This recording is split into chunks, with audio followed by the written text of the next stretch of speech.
Bukas ng isa sa tatlong floodgate sa bahagi ng Manila Bay na layong ibsan ang matinding pagbaha sa Maynila. Yan ang ulat ni Bernard Ferrer.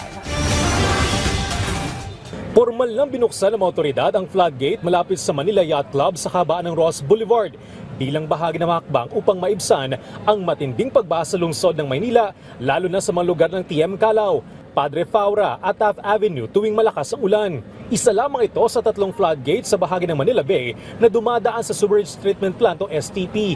Layunin nito na linisin muna ang tubig bago ito lumabas ng Manila Bay. Hindi kaya yung ng STP, yung volume ng tubig na dumadating, kaya po nagkakaroon ng imbudo na iipon muna sa mga karsada bago mailabas.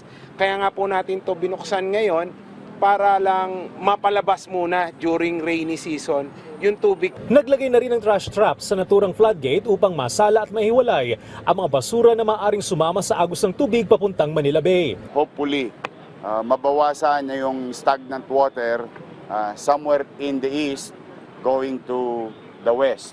Humupa agad yung tubig ulan, the very least, prevent to damage to properties and safety of our students at yung mga mamamayan. Sa oras na hindi pa rin ito sumapat, nakahanda ang Metropolitan Manila Development Authority MMDA na buksan ang isa pang outfall sa bahagi ng Rebellios.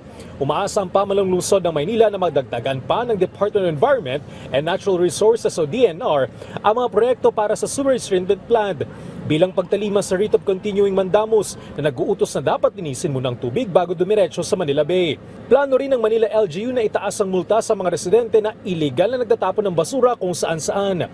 Sa kasalukuyan, nagiging normal na ang koleksyon ng basura sa lungsod.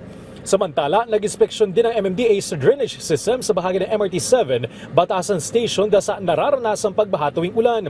Mayroong 71 pumping stations ang MMDA sa buong Metro Manila. 6 sa mga itong natapos ng isailalim sa rehabilitasyon. 20 pumping stations pa ang kasalukuyang isinasa ilalim sa rehabilitasyon, habang 4 naman ang ginagawa pa lamang. Patuloy namang binabalangkas ang Comprehensive Drainage Master Plan para sa Metro Manila, habang ilang lungsod ay may sinisimulang sariling drainage master plan na rin. Bernard Ferrer para sa Pambansang TV sa Bagong Pilipinas.